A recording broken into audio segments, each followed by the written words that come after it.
pour ce nouveau GBG News. Votre actualité hebdomadaire à Je marche au Bordeaux. Ben, Romain, on va vous présenter les petites sorties de la semaine. Que des petites boîtes. voilà. Alors, pas grand chose, mais Mais bon, des petites. en volume, il y a ce qu'il faut quand même pour s'amuser. Allez, On y va. plonge dans ça. Frosthaven, c'est aujourd'hui que ça sort enfin, parce qu'on l'attendait beaucoup. Kickstarter, ça fait longtemps qu'il est sorti en vrai.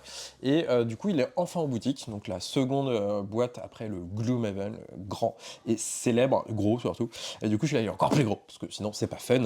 Du coup, encore plus de scénars, parce que dans le boîte de Gloom, vous avez 90, 100 scénars, là, il y en a 130 et quelques. Il y a plus de 2500 cartes, etc., etc. Plein de trucs.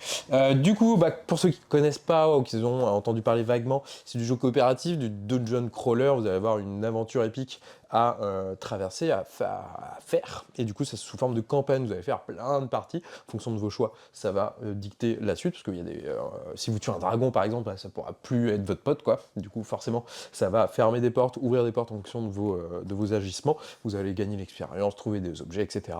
C'est vraiment trop cool pour ceux qui aiment bien ça. C'est pas si compliqué. C'est pas un gros jeu expert en vrai. Enfin, moi, je trouve pas tellement. Je le trouve assez accessible parce que à votre tour de jeu, vous allez juste pendant une partie jouer 2 cartes hein, et vous faites l'action du haut et l'action du bas et puis voilà. C'est juste que effectivement après vous avez plein de choses à côté à penser. Il va falloir faire les événements de route avant chaque scénar, les petits objectifs. C'est juste ça qui fait que le jeu est un poil plus. Forcément, c'est pas du familial quoi. Il y a plein de petites choses à penser, mais vraiment c'est pas si si vous êtes motivé, vous pouvez y aller cash même si vous n'avez pas joué des gros jeux sans aucun souci quoi. Bref, Frosthaven, nous on kiffe Gloomhaven, toute la série est juste trop bien, c'est gigantesque, juste un peu cher forcément, mais le contenu en vaut, hein. C'est des boîtes de plus de 10 kilos quoi, donc ça vaut quand même le coup.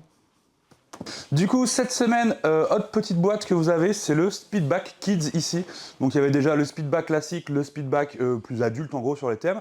Là, vous avez une version enfant. Donc pour ceux qui ne connaissent pas, c'est un petit bac en rapidité, c'est-à-dire qu'on va avoir des lettres en main, on va avoir un thème. Il faut se débarrasser de ces cartes en donnant un mot en lien avec le thème qui commence par la lettre que j'ai jouée. Hop.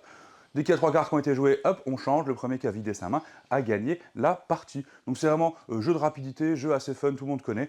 Donc là, c'est une version kids avec des thèmes un peu plus accessibles pour les enfants. Donc c'est dès 7 ans. Si vous avez aimé l'un ou l'autre et que vous souhaitez jouer en famille, n'hésitez pas à passer sur le kids. Hop, le bonhomme de paille, petite sortie enfant, autre sortie enfant que Speedback Kid du coup, parce que ça va faire de 7 ans, celui-là à partir de 4 ans. Le petit nouveau de chez Spaceco, un éditeur pour enfants qu'on aime beaucoup.